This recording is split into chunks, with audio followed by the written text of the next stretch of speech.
COVID-19 গোটা পৃথিবীর সমাজনীতি এবং অর্থনীতিকে একেবারে বদলে দিয়েছে। কিন্তু তাতে কি সমাজনীতি অর্থনীতি কোনোটাই কি বদলাবে? থেমে থাকবে কি সমাজনীতি অর্থনীতির মূল্যায়ন বিশ্লেষণ? চলবে। আমরা সমাজনীতি অর্থনীতির আলোচনা করব, তবে একেবারে অন্যভাবে। প্রতি সোমবার থেকে বুধবার রাত ঠিক ৮টায় আমার সঙ্গে দেখুন অনুপম অনলাইন 24 আওয়ার্স থেকে। এই অনুষ্ঠানটি নিবেদন করছে Bengal helping hand trust, Bengal group, we meet your career, love laser hair and skin spa salon, completely treatment best salon for ladies, Gariahat ডোভেলেট, Orient Pest Solutions Private Limited, Pests are smart, we are smarter, Armenia, the taste you love, Calcutta Leather Complex Tanners Associations, we care for the environment.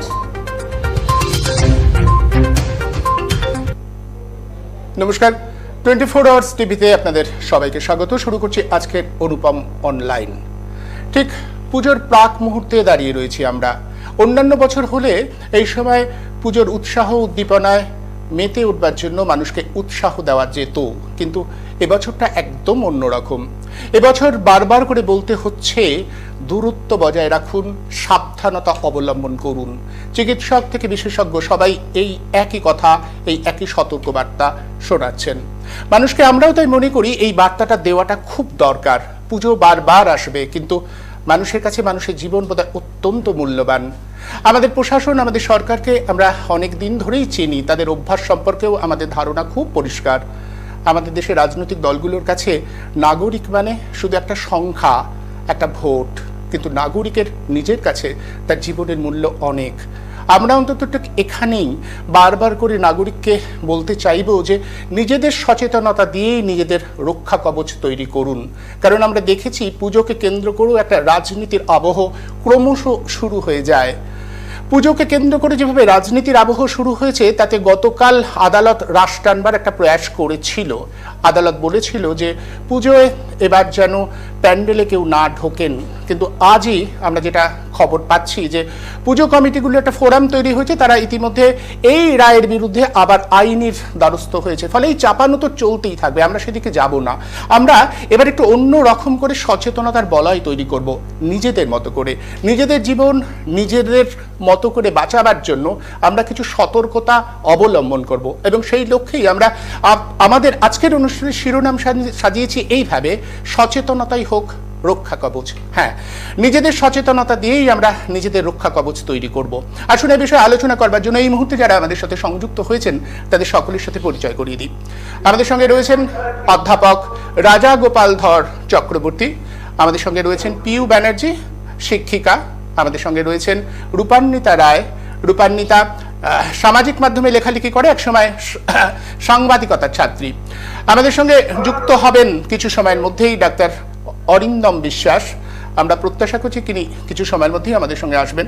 আমি আলোচনা শুরু করব রাজা গোপাল ধর চক্রবর্তীকে দিয়ে।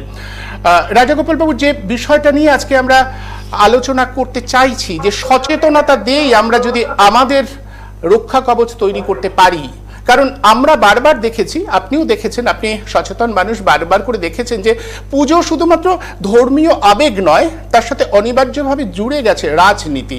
আমাদের এখানে রাজনৈতিক দলগুলো একটা রাজনৈতিক কর্মসূচি হিসেবে পুজোকে নিয়েছেন। তারা রাজনীতি করবার জন্য ব্যবহার করেন পুজোটাকে, এবং সেই সূত্রেই সাধারণ মানুষের জীবনযাপনে যে ভয়ের আবহটা তৈরি হয়, সেটা বোধহয় সেখান থেকেই হয়। এখানে কি মনে হয় না যে সাধারণ মানুষের সচেতনতা, কারণ কিছুদিন আগে একটা অনুষ্ঠানে এসে আপনি বলেছিলেন যে সুস্থ সমাজ তৈরি হতে পারে সুস্থ মানুষ তৈরি হলে, নাগরিক সচেতনতাই কি সেখানে একমাত্র রাস্তা, যাতে মানুষ তার সচেতনতা দিয়েই, নাগরিক সমাজের সচেতনতাই তার রক্ষা কবচ তৈরি করতে পারে? রাজা গোপাল ধর চক্রবর্তী। হ্যাঁ, অনুপম দা খুব সুন্দর বললেন ব্যাপারটা। মানে যারা শুনছেন আশা করি তারা বুঝতে পারবেন যে নাগরিক সচেতনতার ব্যাপারটা কি। তো দেখুন, আজকের প্রায় পৃথিবীর 200+ কান্ট্রিতে করোনা ছড়িয়ে গেছে। জানলে অবাক হবেন, অনেক দেশে লকডাউন হয়নি, লকডাউন বলে ব্যাপারটাই কিছু হয়নি। এবং নাগরিক সচেতনতা এমন জায়গায় ছিল, মানুষ বুঝতে পেরেছে কি কি জিনিস করণীয়। খুব বেশি কিছু করণীয় নেই, নাক মুখ ঢাকা এবং হাত পরিষ্কার করা, এগুলো কতগুলো খুব সামান্য মানে হাইজিনের ব্যাপার আছে। ধনী দেশগুলো আমরা দেখেছি তারা সব মানে ধনী দেশ শুধু নয়, আমি এমনকি আমাদের দক্ষিণ পূর্ব এশিয়ার বেশ কিছু ছোটখাটো দেশ তারাও ফলো করেছে, মিয়ানমার যথেষ্ট ভালো করেছে, ভিয়েতনাম ভালো করেছে। যাই হোক, সচেতনতা দিয়ে তারা কিন্তু রোগটাকে আটকে দিয়েছে। মানে সরকার যে বিরাট কিছু করেছে তা কিন্তু নয়, সরকার বহু জায়গায় কিছুই করে উঠতে পারে, কিন্তু নাগরিকরা সচেতন ভাবে যা লেখাপড়া শিখেছে তার তো একটা তো মূল্য হওয়া দরকার। পৃথিবীর অনেক দেশেই শিক্ষার হার বেড়েছে, তার একটা প্রকাশ পাওয়া গেছে এই নাগরিক সচেতনতা। আমাদের দেশে শিক্ষার হার বাড়লেও সেই ধরনের চোখে কেমন পড়ে না। অত্যন্ত দুঃখের সঙ্গে আমি সচেতনতার জায়গায় তো যাচ্ছি, যারা শুনছেন তাদের আবেগকে আমি আঘাত করতে চাই।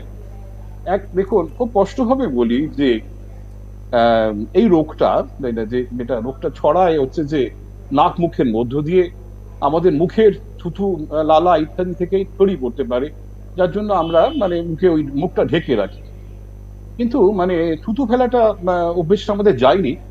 এমনকি আপনি যদি দেখেন যেভাবে সমস্ত তামাক জাতীয় জিনিস বাজারে বিক্রি হচ্ছে, আমি আমার মানে যেখানে থাকি সেই জানলা থেকে দেখতে পাই যে ছোটখাটো দোকানে সেই ঝুলছে সেই পান পারাগ বা কি সব নাম, সব ফেরাঙ্গা ফেরাঙ্গা এরকম অদ্ভুত অদ্ভুত নাম আছে।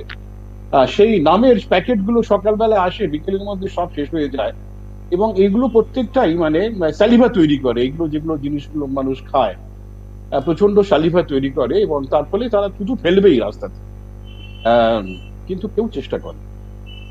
সুযোগ এসেছিল এইগুলোকে ব্যান করার, এগুলো শরীরের পক্ষে ক্ষতিকারক, এগুলো যারা খাচ্ছেন তাদের পক্ষেও ক্ষতিকারক, এবং এই রোগটা যখন থুতু ফেলছে রোগটাও কিন্তু ছড়িয়ে যাওয়ার জায়গায় রয়েছে। কিন্তু আমরা সে ধরনের সচেতনতা কেউ বললাম না, আমরা বললাম না এই সমস্ত পান পরাগ ইত্যাদিকে ব্যান করতে, আমরা কিছু বললাম না। আমরা এটাও বললাম না এই সময় এসছে পান ইত্যাদি সমস্ত খাওয়া, পান জর্দা ফর্দা সিগারেট এইগুলো খাওয়ার একটা মানে থেকে দূরে করানোর চেষ্টা, মানুষকে সজাগ করানোর চেষ্টা কিন্তু আমরা করলাম। অনেক সুযোগ আমাদের কাছে এসেছিল, আমরা লম্বা লকডাউনে গেলাম, কিন্তু কোনোভাবেই কোনো ধরনের সচেতনতা আমরা সৃষ্টি করিনি। এখন দেখুন, এখন একটা বড় দুঃসময়ের মধ্য দিয়ে যাচ্ছি। এই দুঃসময়টা আমাদের কাছে মানে কেরালার ওনাম দেখিয়ে দিয়েছে। ওনাম আমরা জানি যে সেটা একটা খুব একটা আমাদের সেই জন্যই আমরা বোধহয় ভয় পাচ্ছি। তার কারণ হচ্ছে যে কেরালায় আমরা প্রথমে দেখেছিলাম কেরালা নিয়ন্ত্রণ করবার ব্যাপারে কেরালা গোটা পৃথিবীর কাছে একটা দৃষ্টান্ত হয়ে উঠেছিল, কিন্তু এই সময় কেরালায় কিন্তু খুব বিপজ্জনকভাবে সংক্রমণটা বাড়ছে। ফলে মনে করা হচ্ছে যে ওই ধর্মীয় অনুষ্ঠানটা, এবং ওখানকার প্রশাসন সরকার মেনে নিচ্ছে যে যদি ওই ধর্মীয় অনুষ্ঠানটা নিয়ন্ত্রণ করা যেত তাহলে হয়তো বিষয়টা এতটা ভয়ের হতো না। একদমই ঠিক। আমাকে কন্টিনিউ করতে বলছেন? আপনার কাছে আমি আবারও আসবো। আমাদের সাথে ইতিমধ্যে সংযুক্ত হয়েছেন বিশিষ্ট চিকিৎসক অরিন্দম বিশ্বাস, আপনাকে আমাদের অনুষ্ঠানে স্বাগত। আমি আপনার কাছে আসবো, তার আগে পিউর কাছে আসবো। পিউ, শিক্ষিকা হিসেবে ঠিক এবারের পুজোটাকে একটু অন্যরকম করে দেখার জন্য আপনাদের তরফে কি বার্তা থাকবে সাধারণ মানুষ এবং আপনাদের ছাত্রছাত্রীদের জন্য? কারণ এটা তো ঘটনাই ছাত্রছাত্রী বা তরুণ প্রজন্ম যারা, তাদের কাছেই এটা অনেক বেশি আগ্রহের সঞ্চার করে। সেক্ষেত্রে আপনাদের বোধহয় বাড়তি দায়িত্ব নিতে হবে এই সচেতনতার যে কথাটা বা যে বার্তাটা আমরা দিতে চাইছি সেই প্রসঙ্গে। হ্যাঁ, আসলে এটা তো অস্বীকার করার কোনো জায়গা নেই আমাদের কাছে যে বাঙালির সব থেকে বড় উৎসব দুর্গোৎসব। কিন্তু এই উৎসব, যেটা তুমি একটু আগে বললে যে বারবার আসবে, প্রতি বছর আসবে, তো ছোট ছোট আমার বাচ্চাদের যে আমি অলরেডি মানে এই নিয়ে কথা বলেছি, এটা নিয়ে একটা প্রজেক্ট করানো, ওদেরকে সচেতনতার জন্য যা যা করানো যায় সেটা। আর আমি ফেসবুকে একটা নিজস্ব ভিডিও ছেড়েছি এই কারণে, জানি না কজন সেটা বুঝবে বা সেটা রক্ষা করার চেষ্টা করবে, কিন্তু আমার মনে হয় যখন আমরা ঘরে বসছিলাম লকডাউনে, তখন কিন্তু সংক্রমণ সে অর্থে সেরকম ছিলই না, মানে এখনকার তুলনায় যদি আমরা দেখি। কিন্তু আমরা সেই লকডাউনের জেরে কিন্তু আজকে এক জায়গায় এসে দাঁড়িয়েছি গোটা দেশ, এবং তার দায়িত্ব এবং তার যা প্রসপেক্টিভ আছে আমাদের সবটাই আমাদের নিজেদের। তার জন্য আমাদের সাহায্য করছে কোনো সরকার বা অন্য কেউ এসে দাঁড়াবে না। তো সেই জায়গাটা থেকেও যদি আমাদের সচেতনতা না আসে সেটা খুবই দুঃখজনক। অ্যান্ড শিক্ষিত অশিক্ষিত সবাইকে মিলিয়ে বলছে, শিক্ষা মানে তো শুধু ডিগ্রি নয়, মানসিক একদম শিক্ষার একদম অসম্ভব অভাব দেখা যাচ্ছে। তো আমি গত সপ্তাহে একটি বিশেষ কাজে দক্ষিণ কলকাতা ছেড়ে কয়েকদিনের জন্য উত্তর চব্বিশ পরগনায় গেছিলাম। সেখানে আমি দেখে খুব স্তম্ভিত যে কেউ মাস্ক ব্যবহারই করছেন না 70% লোক। আমি নিজে যখন জিজ্ঞাসা করলাম একটি দোকানে, চায়ের দোকানে, যে আপনি মাস্ক পরে নেই কেন, বলে মাস্ক দিয়ে আটকানো যায় না করোনা ভাইরাসকে। তো আমরা কেউই জানি না অ্যাকচুয়ালি এই রোগটা কোথা থেকে এসছে, এর তাৎপর্য কি, কিভাবে আটকানো যাবে। কিন্তু আমাদের প্রথম থেকে যে সতর্কবার্তা বলা হয়েছে তার মধ্যে তো এটা একটা অন্যতম বিষয়। তো সেই জায়গাটাই কেউ মানছে না। তো সেইটা আমার বক্তব্য যে কিসের প্রত্যাশায় মানুষ যে এতটা সাহস দেখাচ্ছে আমি জানি না। আমি আমার ছাত্রছাত্রীদের মধ্যে জানিয়েছি যে এবছরের পুজোটা কিন্তু অন্যরকম ভাবে এনজয় করা যেতে পারে। আমি ব্যক্তিগতভাবে ভিড়ভাড়টা পছন্দ করি না, কোনো বছরই ঠাকুরের মণ্ডপে যাই না। আমি আমার পাড়ায় গিয়ে হয়তো একটুখানি বসলাম সকলের সাথে, একটুখানি গল্প আড্ডা, এর বাইরে আমি কিছু করি। কিন্তু তাই বলে কেউ যাবে না তা তো নয়। আর সব থেকে বড় কথা, দুর্গাপুজো একটা বড় শিল্প ইন্ডাস্ট্রি বলতে পারি আমরা। সেটার জন্য দুর্গাপুজো হচ্ছে, সেটা নিয়ে কোনো সমস্যা নেই। সেটা হয়তো আমাদের একটা দিকের শিল্পকে অনেক চাঙ্গা করে তুলতে পারবে, মানে না একদম হলে এই হয়তো এই অনেক প্রসঙ্গটা নিয়ে মানুষের অনেক ক্ষতি একদম হয়ে এই যেত। প্রসঙ্গটা নিয়ে আমি আলোচনায় আসবো পিউ, আমি বিষয়টা নিয়ে আলোচনায় আসবো, কারণ হ্যাঁ, বারবার কিন্তু প্রশাসনের তরফে বলা হচ্ছে যে দীর্ঘ লকডাউনের ফলে সাধারণ মানুষের আর্থিক অবস্থায় যে আঘাত এসেছে সেটাকে সুরাহা করবার জন্যই তারা দিচ্ছেন। কিন্তু সেখানেও প্রশ্ন থাকবে যে যারা বলছেন যে রাজনৈতিক দল বা প্রশাসন বলছেন যে দীর্ঘ লকডাউনের ফলে সাধারণ মানুষের জীবনযাপনে আর্থিক জীবনযাপনে একটা ধাক্কা এসেছে, সেটাকে সামাল দেওয়ার জন্য এটা করা। কিন্তু তাহলে প্রশ্ন আসবে তখন সরকার কেন এগিয়ে আসেনি, সরকার নিজের উদ্যোগে কেন সাধারণ মানুষের পাশে দাঁড়ায়নি? এই প্রসঙ্গটা নিয়ে আলোচনা করব। আমি রূপান্বিতার কাছে আসব। রূপান্বিতা, বয়সে তুমি অনেকটাই তরুণ, মানে আমি বলবো একেবারে তরুণ প্রজন্মের প্রতিনিধি হিসেবে তোমার কি মনে হচ্ছে এবারের যেটা নিয়ে আমরা আজকে বারবার করে আমি লাগাতার এটা নিয়ে অনুষ্ঠান করছি, এই বার্তাটা দিতে চাইছি যে সাধারণ মানুষ সচেতন হোক, কারণ মানুষের কাছে তার ব্যক্তিগত জীবনের মূল্য অনেক বেশি। উৎসাহ উদ্দীপনা নিশ্চয়ই থাকবে, কিন্তু তার চেয়েও বড় কথা তার নিরাপত্তা। আমাদের এখানে ডাক্তার বিশ্বাস রয়েছেন, তিনি আরো ভালো করে বলবেন। আমি তোমার কাছে জানতে চাইবো যে তোমরা কিভাবে দেখছো এবারের এই অন্যরকম করে ভাবনাটাকে? দেখুন, আমরা সবাই জানি এই মুহূর্তে আমাদের তিনটে জিনিস খুব ইম্পর্টেন্ট। দূরত্ব, সবসময় সামাজিক দূরত্ব, শারীরিক দূরত্ব বজায় রাখা, মাস্কের ব্যবহার করা এবং নিজেদের পরিচ্ছন্ন রাখা, স্যানিটাইজেশন প্রপারলি করা। এবারের পুজো আমরা সবাই এক্সপেক্ট করেইছিলাম একটু অন্যরকম হবে। দুর্ভাগ্যজনক ভাবে সন্নিহিত একটি পুজো মণ্ডপে যে ভিড়ের ছবি দেখা গেছে, তাতে জনসাধারণের একটা বিশাল অংশ তারা আশঙ্কিত বোধ করেছে। একদম আমি বলে রাখছি রূপান্বিতা, আমি বলে রাখছি একটু আগেই আমরা আমাদের চ্যানেলে দেখিয়েছি বিভিন্ন পুজো মণ্ডপে ইতিমধ্যেই যে ভিড়, যে জনসমাগম হচ্ছে, সেটা কিন্তু আমি ডাক্তার বিশ্বাস নিশ্চয়ই বলবেন অত্যন্ত আশঙ্কার, অত্যন্ত আতঙ্কের। হ্যাঁ রূপান্বিতা, ঠিক। কিন্তু এই মুহূর্তে দাঁড়িয়ে আমি একটা কথা বলতে পারি, যে ছবিটা ভাইরাল হয়েছে বা কয়েকদিন আগে একটি জুতোর বিপণীতে যে ভিড়ের ছবি ভাইরাল হয়েছিল, তার পাশাপাশি কিন্তু প্রচুর মানুষ সারা এই ভিড়টাকে, এই শারীরিক দূরত্বটাকে মেনটেন না করাকে প্রতিবাদ জানায়। শুধু অবশ্যই আমি হতে পারি এই মুহূর্তে পুজো অনেক কিছু করার, বাড়িতে বসে গল্প করুন, নিজের পরিবারের সাথে সময় কাটান, সেই সব পুরোনো গানগুলো শুনুন, বা এখন অনেক ফেসবুকের গ্রুপ, আমি নিজে এরকম একটি গ্রুপের সাথে যুক্ত যারা এই পুজো বার্ষিকী এনেছে, যেটা কিন্ডলে পড়া যাবে, যেটা ফরম্যাটে পড়া যাবে। বাড়িতে বসে ভালো সাহিত্য পড়ুন, বাড়িতে থাকুন, এনজয় করুন নিজের লোকে। আর আমার মনে হয় প্রজন্ম এটা করতে খুবই ইন্টারেস্টেড হবে। একদমই আমরা অবশ্যই এই বার্তাটাকে মাথায় রাখবো এবং এটা সাধারণের মধ্যে আরো বেশি করে ছড়িয়ে দেওয়ার প্রয়াস করবো। আমি ডাক্তার বিশ্বাসের কাছে আসবো। ডাক্তার বিশ্বাস, আমি বারবার করে যেটা আশঙ্কা করছি, আমরা গোটা বিষয়টাকে বার্তা দিতে চাইছি, সেটা হচ্ছে আপনি বলেছেন যে দূরত্বটা বজায় রাখতে হবে, সেখানে সরকার প্রশাসনের ভূমিকা ঠিক এই মুহূর্তে আজকে দাঁড়িয়ে, কারণ আমি বলছি যে আদালত গতকাল একটা রায় দিয়েছিল যে পুজো মণ্ডপগুলোকে ভিড় করা যাবে না, অথচ আজকে আমরা দেখলাম যে বিভিন্ন পুজো কমিটি একটা ফোরাম তৈরি তৈরি হয়েছে, যার মাথায় রয়েছেন অধিকাংশই রাজনৈতিক দলের নেতারা, তারা ইতিমধ্যেই আদালতের দ্বারস্থ হয়েছে। ফলে বোঝাই যাচ্ছে গোটা বিষয়টাকে সরকার কিন্তু চাইছে যে পুজোর বিষয়টা ছাড় দিতে। এটা কি আপনাকে চিকিৎসক হিসেবে অনেক বেশি আতঙ্কিত করছে না ডাক্তার বিশ্বাস? ডাক্তার বিশ্বাস শোনা যাচ্ছে? সম্ভবত সংযোগ বিচ্ছিন্ন হয়ে গেছে ডাক্তার বিশ্বাসের সঙ্গে আমাদের। আবার আমি ঠিক এই প্রশ্নটা নিয়ে আসবো অধ্যাপক রাজা গোপাল ধর চক্রবর্তীর কাছে। আমার একই প্রশ্ন থাকছে আপনার কাছে অধ্যাপক চক্রবর্তী, যে অনেক বেশি আশঙ্কার বিষয় হচ্ছে না যেভাবে সরকার গোটা বিষয়টাকে দেখছে? দেখুন, সরকার মানুষের রক্ষা করবেন এটাই আমরা জানি। সরকারের কাজ হচ্ছে মানুষকে সেবা দেওয়া, সাহায্য করা, শিক্ষিত করা। কিন্তু আমরা যে ধরনের সরকারকে দেখছি ইদানিংকালে, তারা রাজনীতিটাই বেশি বোঝেন, নিজেদের স্বার্থটাই বোঝেন। তাদেরকে প্রপার রক্ষক নিশ্চয়ই বলা যায় না। কারণ আজকে এই সময়টাতে এই যে অবস্থা চলছে, ওনামের যে কাণ্ডটা আমাদের কাছে চলে এসেছে, এর ফলে আমাদের কাছে যে শিক্ষা নেবার ব্যাপার, সেটা হচ্ছে যে কোনো উৎসবই, কোনো দুর্গা উৎসব কেন, কোনো উৎসবই, কোনো পূজাই ভক্তি তো মানে নিজের মনে থাকতে পারে, ঘরে বসে বললেন, খুব সুন্দরভাবে বললেন, মানে ইলেকট্রনিক্যালি করা যেতেই পারে।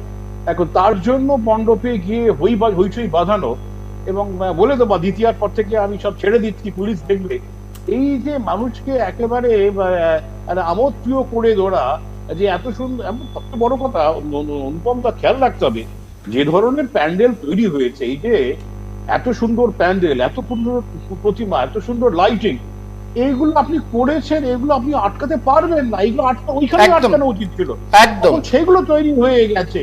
ধরুন হাইকোর্ট বলে দিচ্ছে 20 জনের বেশি, কিন্তু 20 জনের বেশি মণ্ডপের কাছে আসতে পারবে না। যদি বাইরে লাখখানেক লোক দাঁড়িয়ে যে আপনি কি করবেন, সবাই হয়তো ভাবছে এখন গেলে ফাঁকা পাবো, সবাই হাজির হয়ে যাচ্ছে। কেন এই জিনিস আপনাকে আটকানো উচিত ছিল অনেক আগে। এত বড় মন্দির প্রতিমা করা যাবে না, সেগুলো আমরা আটকাই। তার ফলে যতই নির্দেশ যেখান থেকে খুশি আসুক না কেন, আমার মনে হয় না আমরা বিশেষ কিছু আটকাতে পারবো। আমাদের লক্ষ্য হচ্ছে যে, সরকারের লক্ষ্য বোঝা যাচ্ছে, যারা রাজনীতি করছে তাদের লক্ষ্য হচ্ছে মানুষকে পথে নামানো, মানুষকে বোঝানো, এই দেখো যে তোমাদের এসবের মধ্যেই ভুলে থাকতে হবে এবং মনে রাখতে হবে আমরা এত কিছুর মধ্যে এই সরকার তোমাদের সবকিছু দিয়েছে, সুতরাং ভুলে গেলে চলবে না। ভোটের সময় আমাদেরকেই স্মরণ রাখতে হবে, এটাই হচ্ছে ঘটনা। এবং এর ফলে যেটা ঘটার সম্ভাবনা আছে, আমি অরিন্দম দা আছেন, আমি জাস্ট একটা ছোট্ট বলি যে আমি ডেটাগুলো নিয়ে খুব কাজ করছিলাম, তাতে দেখছিলাম যখনই মানে আপনার জুলাই মাস থেকে যখন আমাদের বাস চালু হয়ে গেল, আমাদের সংক্রমণ হু করে বেড়েছে। সেপ্টেম্বরের 9 তারিখ থেকে পর থেকে আমি দেখছি আমাদের যে অ্যাক্টিভ কেস বাড়তে শুরু করে দিয়েছে। আমার ধারণা সেটা সেটা বিশ্বকর্মা পুজোর জন্য আমাদের এটা ঘটেছে।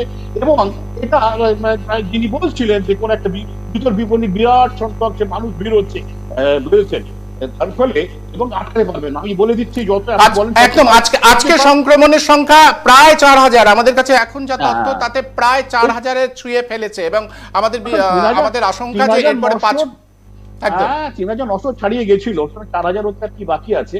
সুতরাং এর মধ্যে অনেকগুলো তথ্য কিন্তু আসছে না, সরকারি তথ্য কিছুটা চেপে দেওয়ার চেষ্টা আছে, কিন্তু ব্যাপারটা কিন্তু গভীর জায়গায় চলে যাচ্ছে এবং আগামী দিন কিন্তু একটা ভয়ঙ্কর দিকে যাবে বলে আমি মনে করি। আমাদের কিন্তু দেখুন, আমরা যে শ্রেণীর মানুষের কথা বলছি যে তোমরা বই পড়ো, সেই শ্রেণীর মানুষ যাবে না, কিন্তু এর বাইরে একটা বিরাট সংখ্যক মানুষ একদম এটা বই পড়ার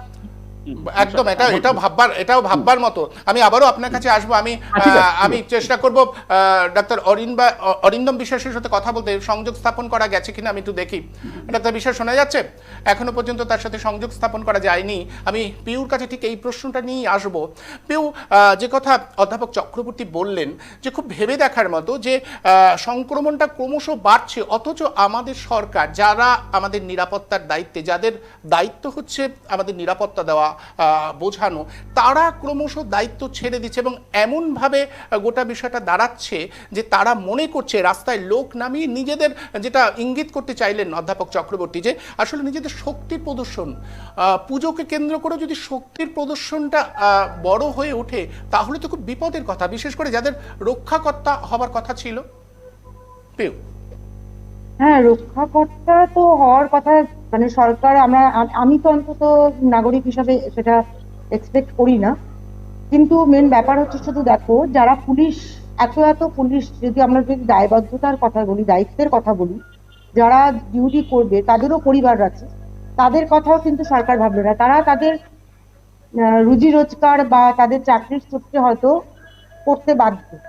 কিন্তু সেক্ষেত্রে এই প্রোগ্রামের যে আমাদের হেডিংটা আছে সেটাকে ধরেই এগোবে, যে নিজেদের সচেতনতা ছাড়া আমি মনে হয় না যে অন্য কারোর উপর কোনো রকম নির্ভরতা রাখাটা অ্যাজ আ মানে আমাদের নাগরিক হিসেবে, মানুষ হিসেবে কোনোভাবেই সেটা যুক্তিসঙ্গত হবে।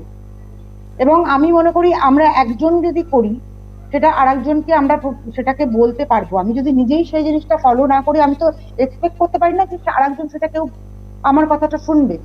তো তুমি আগের কথায় যেটা বলছিলে ছাত্রছাত্রীদের মধ্যে, আমি এই কথাটা বলেছি, এবং আমি ওদেরকে, আমি যদি 2-3 জনকেও পারি, 2-3টে ফ্যামিলিকেও পারি, আমরা প্রত্যেকে কিন্তু এই বিষয়টা নিয়ে এখন 2-3 দিন অন্তত যেটুকু হাতে আছে আমরা প্রচন্ড ভাবে এটা নিয়ে আর সচেতনতা বাড়ানোর, এবং অন্তত বাড়ির সবাইকে, নিজের পরিবারের সবাইকে আটকানোর একটা প্রচেষ্টা আমরা করতে পারি, যে আমরা যদি আনন্দ করো, আমরা যদি নিজেদের সচেতন যাও। এছাড়া আমার মনে হয় না কোনো সরকার বা কারুর থেকে কোন রকম প্রত্যাশা রাখা আমাদের উচিত হবে, কারণ কোনোভাবেই একটা ভয়ঙ্কর পরিস্থিতি আছে। ডাক্তার বিশ্বাসের সাথে সংযোগ স্থাপন করা গেছে, গত দুবার আপনার সাথে সংযোগ স্থাপন করা যায়নি, আপনি কথা বলতে পারেন। ডাক্তার বিশ্বাস, যে বিষয়টা নিয়ে আমরা আলোচনা করছি, যা পরিস্থিতি তৈরি হয়েছে, আজকে আপনাকে বলে রাখি যে পুজো কমিটিগুলো একটা ফোরাম তৈরি করেছে, তারা আইনের দ্বারস্থ হয়েছে, তারা চলে গেছে যে গতকাল আদালত যে রায় দিয়েছিল তাকে যাতে স্থগিত করা যায়। অর্থাৎ গতকাল আদালত একটা রায় দিয়েছিল যে পুজো মণ্ডপের ভিতরে অত ভিড় করা যাবে না বা পুজো মণ্ডপে লোক ঢোকানো যাবে না। কোথাও কি মনে হচ্ছে প্রশাসন, সরকার চাইছে গোটা বিষয়টাকে অন্যভাবে দেখতে, মানে আপনারা যে দৃষ্টিভঙ্গিতে দেখতে চাইছেন এই মুহূর্তে বিপদের আশঙ্কা করে, সরকার তা থেকে উল্টোভাবে দেখছে এবং রাজনৈতিক বাধ্যবাধকতার জায়গা থেকেই সরকার সেভাবে ভাবতে চাইছে? ডাক্তার বিশ্বাস। হ্যাঁ, দেখুন অনুপম বাবু, একটা কথা পরিষ্কার, আমরা চিকিৎসক আর চিকিৎসকের সংগঠনে যারা যুক্ত আছেন, এরা কিন্তু অনেক দিন আগে থেকে বলে আসছে যে একটা আশঙ্কা আছে পুজোর পরে বেড়ে যাওয়ার। এইটা জ্বলন্ত উদাহরণ হলো ওনাম, যখন হলো একদম অনেক সংখ্যায় বেড়ে গেল, তখন থেকে চিকিৎসক সংগঠন কিন্তু এইটা নিয়ে বারংবার বলেছে যে এইবার সময় এসছে নিয়ন্ত্রণ করার। এইবার কিন্তু পুজো উদ্যোক্তাদেরও ভাবতে হবে, সরকারকে ভাবতে হবে, আর আমরা মানুষ তাদেরকেও ভাবতে হবে, সাধারণ মানুষকে, যে জনপ্লাবন, জনস্রোত, জনসমুদ্র করা যাবে না। কলেজ স্কোয়ারে 9টার সময় অষ্টমীর দিন 9,000, চেতলা অগ্রণী 12,000, এটা চলবে না। এবার কয়েকটাতে সংখ্যায় নামাতে হবে, কারণ আমাদেরকে বাঁচতে হবে। করোনার দাপট কিন্তু এখনো আছে, সংখ্যা বাড়লে হাসপাতালে বেড শূন্য, কোথায় চিকিৎসা আপনি করবেন আমাকে একটু বলুন।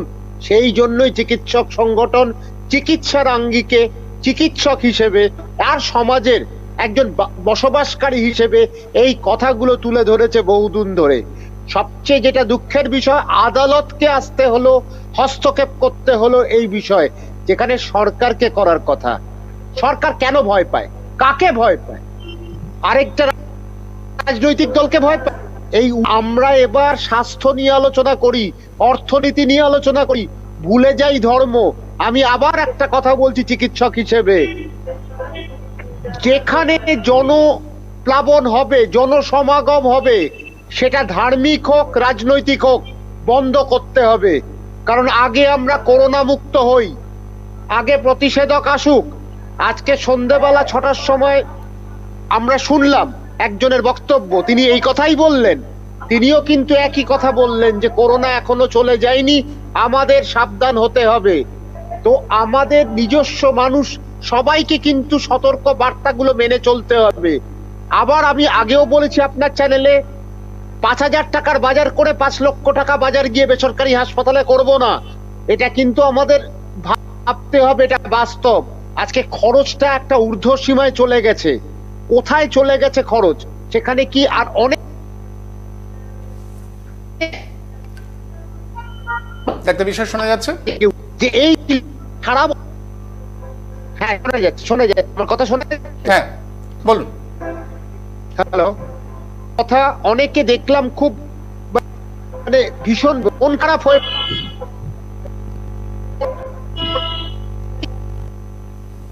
সম্ভবত আবার সংযোগ বিচ্ছিন্ন হয়ে গেছে।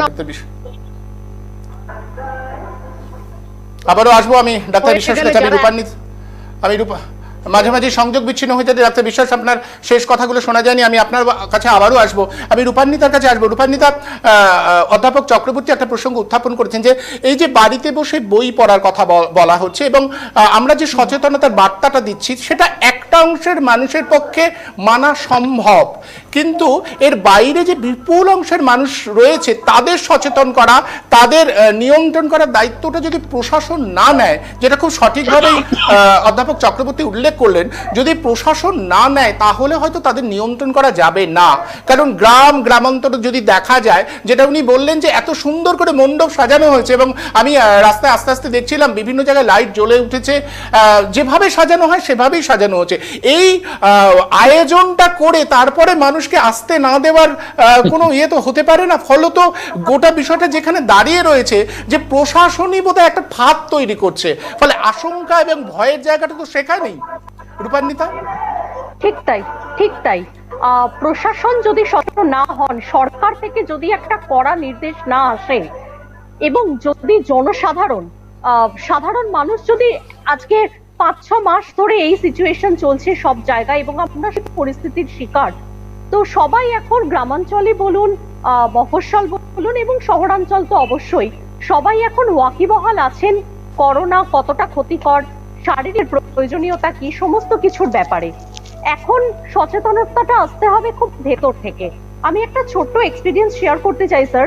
আমি হাওড়া জেলার বাসিন্দা এবং খুব ছোট্ট একটা পাড়া, আমাদের এখানে খুব ছোট্ট ভাবে পুজো হয়। গত রবিবার আমাদের বাড়িতে, আমাদের শুধু নয় প্রত্যেকটি বাড়িতে কর্মকর্তারা এসে বলে গেছেন এবার মহাষ্টমীর অঞ্জলি অনেকগুলো মাইক দেয়া হবে। উনি নিজে মাইকে স্পষ্ট উচ্চারণে অঞ্জলির মন্ত্র উচ্চারণ করবেন এবং প্রত্যেক বাসিন্দা যেন নিজেরা নিজেদের বাড়িতে অঞ্জলিটা দেন। এবং তখন কিন্তু হাইকোর্টের রায়টাও ছিল না। অর্থাৎ সচেতনতা আসা উচিত নিজের মধ্যে থেকে, পদক্ষেপ আসা উচিত নিজের মধ্য থেকে এবং প্রশাসনকে অবশ্যই এই বিষয়ে করা হওয়া উচিত। তা না হলে সামনের দিন তো বড়ই অন্ধকার। একদমই। আমি আবারও আসবো অধ্যাপক চক্রবর্তীর কাছে। আপনি যে বিষয়টা উল্লেখ করেছিলেন একটু আগে, খুব তাৎপর্যপূর্ণ, যে আয়োজন সম্পূর্ণ করে তারপরে মানুষকে আসতে না দেওয়া। এক্ষেত্রে আমি একটা সংযোজন করব অধ্যাপক চক্রবর্তী, সেটা হচ্ছে আপনি নিজেও হয়তো জানেন, আমরা অনেকেই জানি, খুব চতুরভাবে আমরা দেখলাম যে বেশ কিছুদিন আগে একটা ভিডিও বা একটা SMS করে বিভিন্ন জায়গায় ছড়িয়ে দেওয়া হচ্ছে যে সরকার এবার পুজো করতে দেবে না। তারপরেই দেখলাম সরকার থেকে প্রতিক্রিয়া এলো, একদম স্বয়ং মুখ্যমন্ত্রী প্রতিক্রিয়া দিলেন যে এটা রটনা হচ্ছে, পুজো হবে। এই যে বার্তাটা তৈরি হলো, কোথাও কি মনে হচ্ছে যে আসলে এই বার্তাগুলো তৈরি করা হয়েছিল? তার আগে কিন্তু সবাই মোটামুটিভাবে পুজো কমিটিতে শুরু করে সবাই হাত গুটিয়ে বসেছিল, কিন্তু তারপরে এতে একটা গতি পেল এবং দেখা গেল যে বিভিন্ন জায়গাতে পুজোর আয়োজন আবার সম্পূর্ণ হলো। কোথাও কি এইভাবে ফাঁদ তৈরি করা হচ্ছে? এবং সেটা যদি হয় তাহলে মানুষের জনস্বাস্থ্য বিষয় সরকার বা প্রশাসন যে কতটা উদাসীন সেটা তো আরো বেশি করে সামনে চলে আসে। দেখুন, জনস্বাস্থ্যটা সরকারের কোনোদিনই নজরে আসেনি। আমরা হসপিটালের ভেতরকার কিছু পরিবর্তন করলাম না, তরুণ করে দিলাম, রং করে দিলাম, আপনি এইভাবে জনস্বাস্থ্য পাল্টানো যায় না। আমরা জানি বাঙালি হুজুকে নেশা, হুজুকে আছে বড় সংখ্যক মানুষ। যেটা বলছে হ্যাঁ, খুব ভালো লাগলো যে সমস্ত উদাহরণগুলো দিলেন, এই সমস্ত কথা বলবে খুবই মানে আমার ভিতরকে স্পষ্ট করেছে। কিন্তু এখনো একটা বিরাট সংখ্যক বাঙালি, হ্যাঁ, আমি তাদেরই লোক হতে চাই যারা রাজনৈতিক নেতা, তাদেরই লোক হতে চান, যারা রূপান্বিত দেবীর মতন ভাবনা চিন্তা করেন না, যারা ঘরে বসে এই পুজোর দিনগুলোতে উপন্যাস পড়বে সে ধরনের ভাবনা চিন্তা নেই। সেই ধরনের মানুষকে টার্গেট করা, আমি তোমাদেরই লোক, অর্থাৎ তোমরা পথে এসো, হ্যাঁ ঠিক আছে, কোথাও আমি ফুচকা খাইয়ে দেবো, কোথাও হয়তো মাস্ক দিয়ে দেবো, হ্যাঁ কোথাও হয়তো জলের বোতল দিয়ে দেবো, তাই প্রেই মানুষ উচ্ছ্বাস। হ্যাঁ, আমাদের সরকার কি করছে, আমাদের জন্য কত শ্রী এনে দিয়েছেন, এবং তার ফলে আমাদের প্রধান্যতাটা রাখতে হবে ভোটের দিনগুলোতে। এইভাবেই কিন্তু চলছে। এটা অত্যন্ত অত্যন্ত অত্যন্ত কষ্টকর যায়। আজকে আমি বলতে বাধ্য হচ্ছে অনুপম দা, মানে এই জিনিস আর ভালো লাগছে না, যেখানে মানুষের স্বাস্থ্যকে নিয়ে যখন আমরা কম্প্রোমাইজ করি। হ্যাঁ, যেখানে আমি এটা বারবার বলেছি, অরিন্দম দা এখানে আছেন, এই যে রোগটা, এই রোগটা হচ্ছে বয়স্কদের বিরুদ্ধে। আপনি যদি দেখেন 88%, আমাদের ভারত সরকার যে হিসেব দিয়েছে, 88% যে সমস্ত মানুষ মারা গেছেন তাদের বয়স 45 প্লাস, এবং 60 প্লাস হচ্ছে 53%। এই জায়গায় যখন আমরা দাঁড়িয়ে আছি, মনে হচ্ছে যে বয়স্কদের বিরুদ্ধে এই একটা আঘাত আসছে। এবং আমরা যে ধরনের বহু প্রজন্মের মানুষ একসঙ্গে একই পরিবারে থাকি, এমন একটা অবস্থা আসছে হয়তো আমাদের বয়স্ক মানুষরা হারিয়ে যাবে, বাচ্চারা আমোদ করতে বেরোবে, তাদের অনেকেই হয়তো উপসর্গ থাকবে না, তাদেরকে আমরা জড়িয়ে নেবো, তার ফলে বয়স্ক মানুষ যে ধরনের বিপদটা আসছে। অরিন্দম দা বললেন যে হাসপাতালে বেড নেই, কি করে থাকবে? বেড নেই। সারা পশ্চিমবঙ্গে প্রায় মোটামুটি ভাবে 60-70 হাজার বেড আছে। এখন যে জায়গায় দাঁড়িয়ে আছে অলরেডি 35-40 হাজার মতন হয়ে গেছে, বেড আর পাওয়া যাবে না, যতই সরকার তার ওয়েবসাইটে নানান খবর দিক না কেন। এই জায়গায় দাঁড়িয়ে মানুষের সচেতন যে হবার কথা ছিল, সেই সচেতনতা আমরা একেবারেই দেখিনি। সচেতন যদি হতো, ওই গুটখা খাওয়া বন্ধ হতো, পান পড়া বন্ধ হতো, কিচ্ছু বন্ধ হয়নি। আপনি ঢালাও করে বিক্রি হয়, ঢালাও করে তার বিজ্ঞাপন চলে, সেগুলো আমরা বন্ধ করিনি। মানে সবটাই হচ্ছে রাজনৈতিক আর্থিক স্বার্থ আমাদের লুকিয়ে আছে। এখানেও আমাদের রাজনৈতিক স্বার্থ রয়েছে, এবং সেই রাজনৈতিক স্বার্থের জন্যই আমরা জনস্বার্থকে আমরা একেবারে কম্প্রোমাইজ করে চলছি। পয়েন্টটা হবার সম্ভাবনা আছে। হাইকোর্ট বলে দিলেন করা যাবে না, কিন্তু ইমপ্লিমেন্টেশনের দায়িত্ব যাদের, তারা একেবারেই অপরাধ। আপনি দেখবেন, হ্যাঁ, ওই 20 ফুটের বাইরে লাখ লাখ লোক দাঁড়িয়ে আছে, তারপরে কি অবস্থা হবে আপনি বুঝতেই পারছেন। একদমই বিপদটা রয়েছে, এবং বিপদের বিষয়টা নিয়ে আমি আবারও আসবো ডাক্তার বিশ্বাসের কাছে। ডাক্তার বিশ্বাস, বারবার ঘুরে ফিরে যে প্রসঙ্গটা আসছে যে আমাদের সামনে একটা ভয়াবহ বিপদ আসছে, কিন্তু একই সাথে এই রোগটা সম্পর্কে একটা অসচেতনতার বিষয়ও বিভিন্নভাবে দেখা যাচ্ছে। যেমন কিছু আগেই উল্লেখ করছিলেন, পিউ বলছিলেন যে অনেক জায়গায় দেখা যাচ্ছে মাস্ক না পরেই ঘুরছে, এবং কেউ কেউ বলছেন যে এটাতে আটকানো যায় না, এবং এটা কিন্তু একটা চিকিৎসকদের একটা অংশ থেকেও এরকম বার্তা আসছে। আমি নিজে ভিডিও দেখেছি, অনেকে বলছে যে অনেকক্ষণ মাগিয়ে পড়ে থাকলে নিঃশ্বাস প্রশ্বাসের সমস্যা হয়। এই যে দ্বন্দ্ব তৈরি হচ্ছে গোটা বিষয়টাকে কেন্দ্র করে, একদিকে একটা রোগ, তারপরে তাকে কেন্দ্র করে, যেহেতু রোগটাকে আমরা চিনি না, একেবারে অচেনা একটা রোগ, ফলে গোটা বিষয়টা কিন্তু দ্বন্দ্ব। সেই জায়গা থেকেও কি মানুষের অসচেতনতা বা মানুষের সচেতনতার অভাব সেই জায়গা থেকে তো আসছে ডাক্তার বিশ্বাস? না, এটা নয়।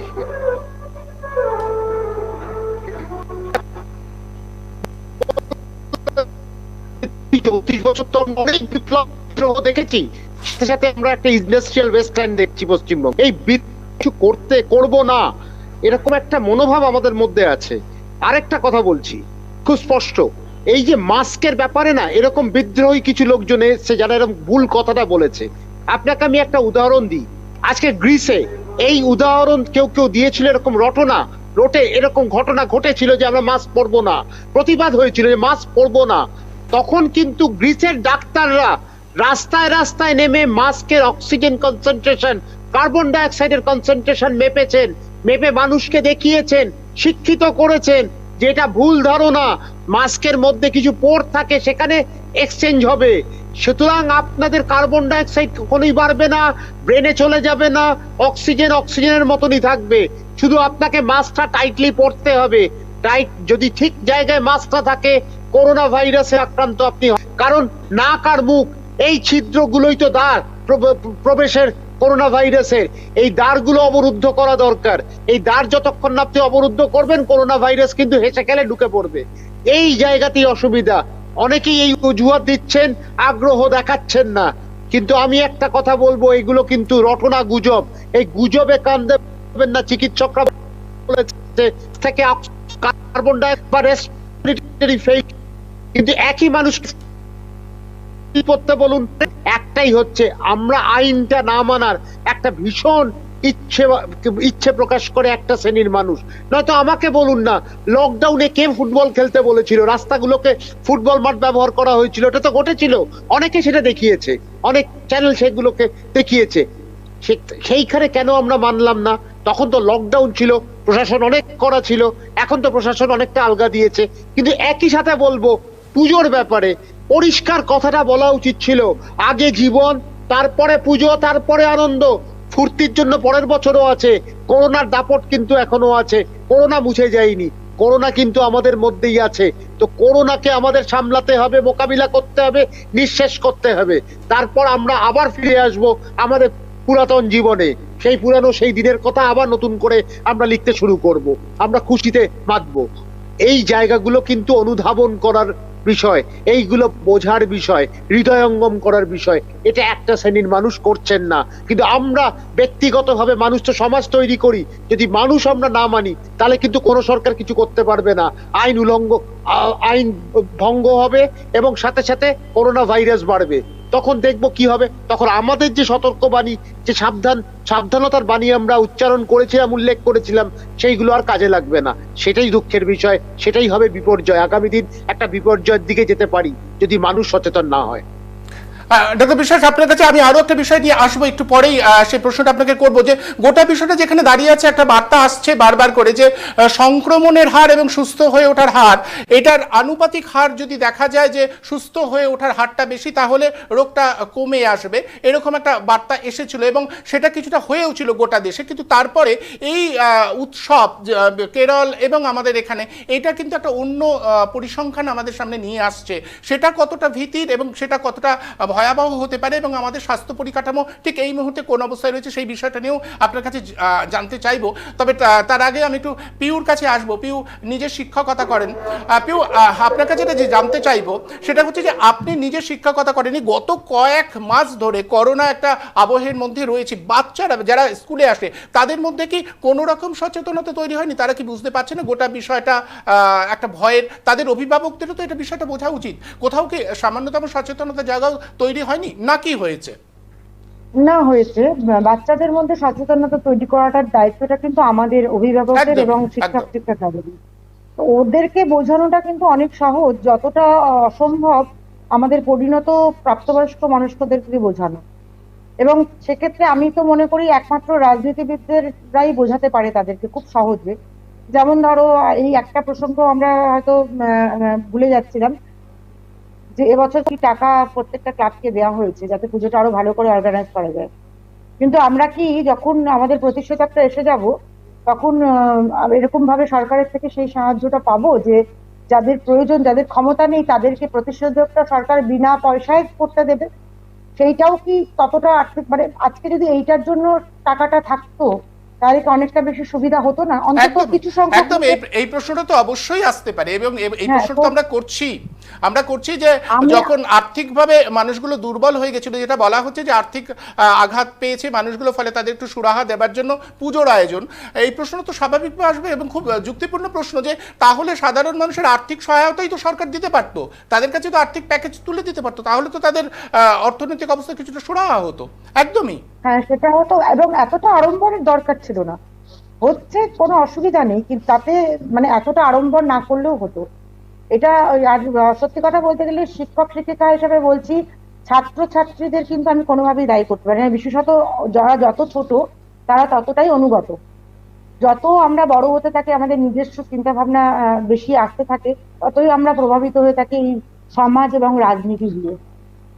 তো আমার মনে হয় আমি একটা শিক্ষিকা হিসাবে আমি একজনকেও যদি নিজের পথে বোঝাতে পারি, নিজের কথা দিয়ে বা নিজের ব্যবহার বা কাজ দিয়ে বোঝাতে পারি, সেটা আমার কাছে অনেক বড় সার্থকতা। এবং আমি বলবো কোনো সরকার কারোর কিছু যাবে আসবে না বাড়ির পরিণত মানে বয়স্ক মানুষদের প্রতি, বাচ্চাদের প্রতি এবং সব থেকে বড় কথা নিজের প্রতি দায়িত্বটা সম্পূর্ণ নিজে। আমার মনে হয় কারোর যদি মনে হয় যে করোনায় মৃত্যুবরণ করলে আমার কোনো কিছু অসুবিধা নেই, আর ডাক্তারবাবু যেটা বলছেন যে অনেক বেড আছে, ভরে যাবে, সব থেকে বড় কথা কজনের ক্ষমতা আছে? আজকে যে টাকাটা লাগছে চিকিৎসা করতে গিয়ে 12 লাখ 14 লাখ টাকা, কটা মানুষের পক্ষে সেটা কন্ট্রিবিউট করা সম্ভব চিকিৎসার জন্য? এবং গভর্নমেন্ট কটা সিট দিতে পারছে। একদমই সেখানেই তো আমাদের সচেতনতা দিয়ে রক্ষা কবচ তৈরি করতে হবে। আমার ফাঁদ পাচ্ছে, আমি যদি তাতে নিজে গিয়ে ফাঁদে পা দিচ্ছি, তাহলে দায়িত্বটা তো নাগরিক হিসাবে আমাদের নিজেদের, মানুষ হিসাবে, সমাজের পরিবারের একজন হিসাবে যদি আমার দায়িত্ব না থাকে, সেখানে আমি নাগরিক হিসাবে কোনো দায়িত্ব পালন করতে পারবো বলে আমার মনে হয় না। একদমই। রূপান্বিতার কাছে আসবো। রূপান্বিতা, নাগরিক হিসাবে আমাদের সচেতনতা যে জায়গায় রয়েছে, তাতে মনে করা যায় যে আমরা আমাদের নিজেদের রক্ষা কবচ নিজেরা তৈরি করতে পারবো, কারণ আমরা কিন্তু রাজনৈতিক দলগুলোর অভ্যাস, তাদের কাজকর্ম সম্পর্কে অনেকদিন আগেই অবগত হয়ে গেছি, আমাদের কাছে পরিচিত। তৎসত্ত্বেও কিন্তু আমরা রাজনৈতিক দলের প্রভাবে, যে এই যে যেমন আমরা বলি যে পুজোর উন্মাদনা, পুজোর এটা রাজনৈতিক দল, একটা আমি মানে আলোচনা করে বা যুক্তি দিয়ে দেবো, বুঝিয়ে দিতে পারি যে রাজনীতির একটা অংশ আছে, রাজনীতিকে ব্যবহার করা হয়, নিছক ধর্ম নয়। ফলে কি মনে হয় যে সাধারণ নাগরিক এই প্রভাব কাটিয়ে নিজের সচেতনতা দিয়ে নিজেদের রক্ষা কবচ তৈরি করতে পারবে? স্যার, গড়িয়াহাট নিউ মার্কেটের যে ভিড়ের চিত্র আমরা কয়েকদিন আগে দেখেছি, পুজো প্যান্ডেলে জনজোয়ার যে আজ আমরা প্রতিপদ দ্বিতীয়া তৃতীয়া হয়ে আজ চতুর্থীর দিনেও দেখছি, তাতে খুব একটা তো আশাপ্রদ সিচুয়েশন নয় এটা। লোকজন যে খুব একটা বুঝছেন এমনটা তো নয়, কিন্তু এখনো যদি না বোঝেন তাহলে বুঝবেন আর কবে? প্রশ্ন উঠছে। এবং রাজনৈতিক দলের কাছে হয়তো আমরা সংখ্যা মাত্র, প্রত্যেকটা নাগরিক হয়তো একটা সংখ্যা মাত্র, কিন্তু আমাদের পরিবারের কাছে কিন্তু আমরা নিজেরাই একটা বিশ্ব। তো ফ্যামিলির কথা ভেবে, নিজেদের আত্মীয় পরিজন প্রিয়জনের কথা ভেবে প্লিজ সচেতন হন। এই কথাটা আমার মনে হয় প্রত্যেক প্যানেলিস্ট, প্রত্যেক শুভবুদ্ধি সম্পন্ন মানুষ, ছোট বড় যেই হন না কেন, তার দায়িত্ব তার পাশের যিনি মানছেন না তাকে এই কথাটাকে বোঝানোর। হয়তো অনেক সময় বিরূপ প্রতিক্রিয়াও পাওয়া যাবে, কিন্তু আমাদের কাজ সুনাগরিক হিসেবে, শুভবুদ্ধি সম্পন্ন মানুষ হিসেবে যারা মানছেন না তাদের কাছে এই বার্তাটাকে তুলে দেওয়ার। প্লিজ মানুন। আমি ঠিক এখানে একটা ছোট্ট প্রশ্ন করি রূপান্বিতা, আমি ঠিক এখানে তোমাকে একটা ছোট্ট প্রশ্ন করি। তুমি সামাজিক মাধ্যমে অত্যন্ত সক্রিয় লেখালেখি করো, তোমার বিভিন্ন লেখা আমিও পড়ি। তোমরা কি এই বিষয়টা কোনো উদ্যোগ নিচ্ছ যে এই পুজোকে কেন্দ্র করে যদি আরেকটু মানুষের কাছে পৌঁছে দেওয়া যায়, অন্তত সামাজিক মাধ্যমকে ব্যবহার করে, যে সচেতনতার জন্য এটা করুন? কারণ পুজো প্রতিবারই আসবে, কিন্তু এবার নিজেদের যেটা নিয়ে আমরা আজকে আলোচনা করছি, সচেতনতাই আপনার রক্ষা কবচ হয়ে উঠুক, এই বিষয়টায় তোমরা কি কোনো উদ্যোগ দেখা যাবে? একদম স্যার, আমি নিজে একটি গ্রুপের সাথে যুক্ত। মূলত আমরা মেন্টাল হেলথ নিয়ে কাজ করি, অর্থাৎ যাদের একটু মন মেঘলা হয় তাদেরকে একটা কাঁধ, একটা হাত বাড়িয়ে দেওয়ার আমরা কাজ করি। এবং সেই গ্রুপের পক্ষ থেকে আমরা এবার কিছু স্টেপস নিয়েছি, যেখানে দেখুন, এই যে রোগ, একটা অতিমারী, এটা শুধুমাত্র শারীরিকভাবে নয়, মানসিকভাবেও মানুষকে অত্যন্ত কাহিল করে ফেলছে। তো সেই মানসিকভাবে তাদের পাশে দাঁড়ানোর জন্য আমরা একটা বই আনছি, যে বইটা আমরা বিভিন্ন সাহিত্যিকেরা যারা ফেসবুকে লেখেন, যারা বিভিন্ন গণমাধ্যমে লেখেন, তারা তাদের অভিজ্ঞতার কথা শেয়ার করেছেন, এবং সম্পূর্ণ বিনামূল্যে এই বইটা আমরা সবার মধ্যে ছড়িয়ে দিচ্ছি, লিংক থেকে যেটি ডাউনলোড করা যাবে। এবং তার পাশাপাশি আমরা প্রত্যেককে, এখন ফেসবুক খুব ইম্পর্টেন্ট একটি সোশ্যাল মিডিয়া, প্রচুর লোক, গ্রাম হোক শহর হোক, প্রচুর লোকের অ্যাকাউন্ট আছে। তো আমরা চেষ্টা করছি সবার মধ্যে এই মেসেজটা পৌঁছে দেওয়ার যে প্লিজ মেনটেন করুন, আপনার সুস্থতা আপনার পরিবারের জন্য খুব গুরুত্বপূর্ণ, আপনার পাশের মানুষের জন্য খুব গুরুত্বপূর্ণ। একদম আমরা প্রত্যাশা করব, আমরা প্রত্যাশা করব তোমাদের এই প্রয়াস যাতে আরো একটু ব্যাপ্ত হয়, আর একটু প্রসার লাভ করে। আমি অধ্যাপক চক্রবর্তীর কাছে আবার যাব। অধ্যাপক চক্রবর্তী, আপনি বারবার করে বলছেন মানুষ সচেতন নয়, মানুষ সচেতন হয়নি বলে এইরকম একটা ভয়াবহ বিপদের মুখোমুখি আমরা দাঁড়িয়ে রয়েছি। কিন্তু এখন মানুষ সচেতন নয় বলেও আমাদের মধ্যে এই বার্তাটা দেওয়া উচিত, সচেতন হন, সচেতন হওয়া দরকার আছে, তা না হলে আমরা আরো ভয়াবহ বিপদের মধ্যে পড়তে যাব। আমার আপনার কাছে জানবার যে কি সচেতনতার বার্তা দিতে চাইবেন, রক্ষা কবচ হয়ে উঠবে যাতে, যেটা সাধারণ নাগরিকের কাছে? দেখুন, মানে আমি একটু করে বলি, তারপরে আমি আসল জায়গায় আসছি। আমাদের খেয়াল রাখতে হবে যে মানুষ চলে তার নিজস্ব স্বার্থে, এবং মানুষের স্বার্থের সঙ্গে মানে ব্যক্তি স্বার্থের সঙ্গে সমষ্টি স্বার্থের একটা সংঘাত আছে। যেখানে ব্যক্তি স্বার্থের সঙ্গে সমষ্টি স্বার্থের সংঘাত লাগে, তখনই সরকারের প্রয়োজন হয়, সরকার সেই দ্বন্দ্বটা মেটায়। নানান ধরনের রেগুলেশন নিয়ে এসে, কর ইত্যাদি নিয়ে এসে। সুতরাং মানুষ যখন তার ব্যক্তিগত স্বার্থে মনে করছে পুজো আনন্দ করা উচিত, 7 মাস বাড়িতে ছিলাম, এবার বেরোতে হবে, এবার হইচই করতে হবে, এই জায়গায় দাঁড়িয়ে দেখুন আমরা যারা এই সমাজ মাধ্যমে আজকে এসেছি তারা খুব মুষ্টিমেয় মানুষ। আপনি যদি মনে করেন যে আমরা পশ্চিমবঙ্গের 9 কোটি মানুষের কাছে পৌঁছে গেছি, ভুল ধারণা। আমরা খুব কম সংখ্যক একদম। মানুষের কাছে যেতে পারি। আমি একজন অধ্যাপক মানুষ, শিক্ষক মানুষ, আমি আমার ছাত্রছাত্রী যেখানে আছে, যার সঙ্গে আমি জড়িত, আমার বক্তব্যগুলো আমি বলছি, তারা হয়তো শুনছেন, খুব মুষ্টিমেয় মানুষ আমরা। আমি মনেও করি না যে আমরা এই মুহূর্তে 1% কি 2% বেশি মানুষের কাছে যেতে পারছি, আমরা সম্ভব নয়। কেন এই জন্যই সরকার আছে।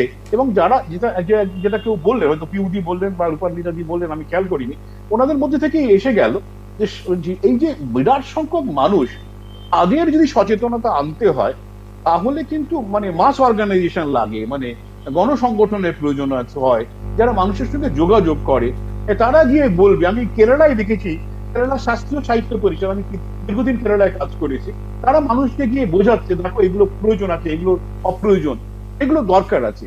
ধরুন মাস অর্গানাইজেশন পশ্চিমবঙ্গে একটা সময় নানান ছিল, এখন অনেক কিছুই হারিয়ে গেছে। এখন মানে মাস অর্গানাইজেশন বলতে পলিটিক্যাল সংগঠন ছাড়া কিছু বুঝি না। এমন একটা জায়গায় আমরা চলে এসেছি, তার ফলে কিন্তু একটা বিপদ কিন্তু আমাদের রয়েই গেছে। তার ফলে আমি কিন্তু এই মুহূর্তে দুর্গাপুজো আজকের চতুর্থী, পরশুদিন ষষ্ঠী, আমি এই মুহূর্তে কোনো আশা দেখছি না যে আমরা বললেই মানুষ পাল্টে যাবে। এই মুহূর্তে আসার কোনো বাণী নেই। তবে একটা কথাই আমি আবেগে হাত দিচ্ছি, আবেগ বলতে চাই, এই রোগটা অল্প বয়সীদের কাটছে না, বিশ্ব জুড়ে এই রোগটা বুড়ো মানুষদের কাটছে। আমি তাই বলবো, যে সমস্ত লোকেরা রাস্তায় বেরোবেন, তোমরা যদি তোমাদের দাদু, দিদিমা, বাবা বা বয়স্ক মানুষের না হারাতে চাও, তাহলে রাস্তায় বেরিও না। এই আবেগ যদি আমরা বলতে পারি, দেয়ালে আমরা যদি লিখতে পারি, রাস্তায় বেরোবেন না যদি আপনারা আপনাদের বয়স্ক মানুষকে না হারাতে চান, এই আবেগটা অত্যন্ত জরুরি। এই আবেগটা যদি কাজ করবে, তাহলে এই মুহূর্তে অন্য কোনোভাবে গণসচেতনার জায়গা নেই। একদমই। খুব আশঙ্কার কথা শোনালেন আমাদের অধ্যাপক চক্রবর্তী। আমি ডাক্তার বিশ্বাসের কাছে আসবো। ডাক্তার বিশ্বাস, যে প্রশ্নটা, ডাক্তার বিশ্বাস শোনা যাচ্ছে?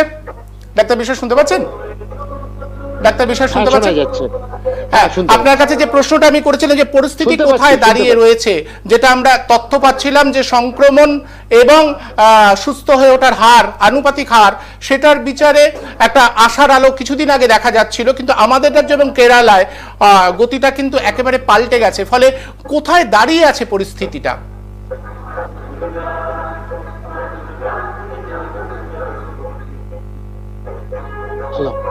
হ্যাঁ, আপনি কিছু শুনতে পাচ্ছেন, একটা গান আসছে। এনিওয়ে, পরিস্থিতি খারাপ, পরিস্থিতি আমাদের নিয়ন্ত্রণ করতে হবে। এর জন্য আমাদেরকে সচেতন হতে হবে, আমাদের চেতনার জাগরণ বাড়াতে হবে। সেই চেতনার জাগরণ না এলে আমরা কিন্তু এই যুদ্ধে হার মানবো। আর আরো সংখ্যা বাড়লে চিকিৎসক হিসেবে আবার বলছি, হতাশার জায়গায় আমরা পৌঁছে যাব। সুতরাং হতাশাটাকে আটকাতে গেলে, বিপর্যয় আটকাতে গেলে আমাদের লড়তে হবে।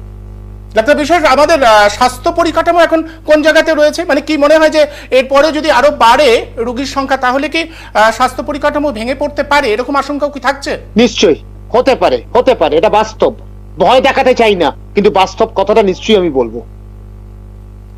গোটা বিষয়টা যেখানে দাঁড়িয়ে রয়েছে, সেখানে কিন্তু আশঙ্কার বার্তাটা বারবার করে ধ্বনিত হচ্ছে। চিকিৎসক বিশ্বাস যেটা বলছেন, অধ্যাপক চক্রবর্তী যেটা বলছেন, আশঙ্কার একটা বার্তা কিন্তু থেকে যাচ্ছে, এবং সেই জন্যই আমাদের মনে হয় আরো বেশি করে সচেতনতার এই বার্তাটা আমাদের পৌঁছে দেওয়া উচিত। আমি পিউর কাছে আসবো। আমি প্রায় অনুষ্ঠানের একেবারে শেষ জায়গায় এসে পৌঁছেছি। খুব সংক্ষেপে পিউ, কি বার্তা, মানে কি মনে হচ্ছে এইরকম একটা জায়গায় দাঁড়িয়ে বার্তাটা কি হওয়া উচিত, সচেতনতার বার্তাটা? যদিও আমরা জানি, যেটা অত্যন্ত সঠিকভাবেই বলেছেন অধ্যাপক চক্রবর্তী, যে আমরা প্রভাবিত করতে পারবো খুব অল্প সংখ্যের মানুষকে, তবুও মনে হয় যত অল্পই হোক এই বার্তাটা পৌঁছক। আমাদের সীমিত সামর্থ্য নিয়েও আমরা যদি কিছু মানুষের বোধে, চেতনায় একটু নাড়া দিতে পারি। পিউ, আমি একটাই কথা বলবো, যে শুভেচ্ছা বিনিময় করি, সংক্রমণ নয়। এর বাইরে আর কিছু এই মুহূর্তে বলার নেই। আমরা প্রত্যেকে এগিয়ে আসি নিজেদের জন্য। 4 দিন পুজোর পর আমরা কর্মস্থলে ফিরবো, সেখানে আরো 5 জন যারা বাড়িতে বসে থাকবে, অথচ কোনো রকম মণ্ডপে যায়নি, এই সচেতনতা দেখাবে, তারাও কিন্তু ওই সমস্ত মানুষগুলোর জন্য অসম্ভব বিপদে পড়তে পারে। তো এই দায়িত্বটা আমাদের পরস্পরের প্রতি নিতে হবে। এটা কারুর একার লড়াই না, আমরা সবাই একসাথে লড়াই করব। তাই সংক্রমণ বিনিময়ের কোনো প্রশ্নই নেই। আমরা শুভেচ্ছা বিনিময় করবো পুজোর পরে, সেটা যেন আমরা করতে পারি, তার জন্য যেন আমরা সুস্থ থাকতে পারি, এইটুকুই বলবো। একদমই। আমি রূপান্বিতার কাছে আসবো। রূপান্বিতা, ঠিক এই বিষয়ে প্রতিক্রিয়া চাইবো। রূপান্বিতা, শোনা যাচ্ছে? একদম আমি ঠিক একই কথা বলবো যেটা পিউদি বলেছেন। রূপান্বিতা, ছবিতে দেখা যাচ্ছে না, কোথাও কোথাও ফ্রেমটা একটু সমস্যা করছে। রূপান্বিতার ছবিটা আসছে না।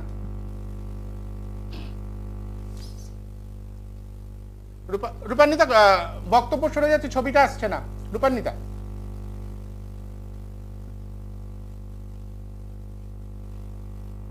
আমি ডাক্তার বিশ্বাসের কাছে চলে আসবো। তারপর ডাক্তার বিশ্বাস, একদম সে অনুষ্ঠানের একেবারে শেষে আপনার কাছে জানতে চাইবো যে কিভাবে এই ভয়াবহ, আপনি আতঙ্কের কথা শুনিয়েছেন, কিন্তু কিভাবে আমরা অতিক্রম করতে পারি এই বিপদটাকে, খুব সংক্ষেপে। রূপান্বিতা, আসবো একদম শেষে। ডাক্তার বিশ্বাসের সাথে সংযোগ স্থাপন করা যাচ্ছে না, আবার বোধহয় উনি সংযোগ বিচ্ছিন্ন হয়ে গেছে। রূপান্বিতা, খুব সংক্ষেপে। আসুন আমরা সবাই সবার পাশে থাকি, ভালোবাসার হাত বাড়িয়ে দিই, শুভেচ্ছার হাত বাড়িয়ে দিই, কিন্তু সংক্রমণ নয়। ভালো থাকুন সকলে। শুভ শারদিয়া। আমি একেবারে অনুষ্ঠানে শেষ করে ফেলেছি। আমি একদম শেষে একটা ঘটনার উল্লেখ করব। আমি বিভিন্ন ফেসবুক পেজের বিভিন্ন সংবেদনশীল লেখাগুলো পড়ি। আমি রূপান্বিতার লেখাও পড়েছিলাম। রূপান্বিতা ফেসবুকে মাঝে মাঝেই নানা ধরনের লেখা লেখে, বেশ কিছু পুরনো লেখা। রূপান্বিতা একটা ভয়াবহ অভিজ্ঞতার মধ্যে দিয়ে এসেছেন। আমি জানি পিউ সেই অভিজ্ঞতার মধ্যে দিয়ে এসেছেন। এনাদের মা, এদের পিউ এবং রূপান্বিতা দুজনকে চেনেন না, কিন্তু এনাদের মা আমি জানি দুজনেই মারা গেছে। দুজনেই মাকে হারিয়েছেন ভয়াবহ ক্যান্সারের প্রকোপে।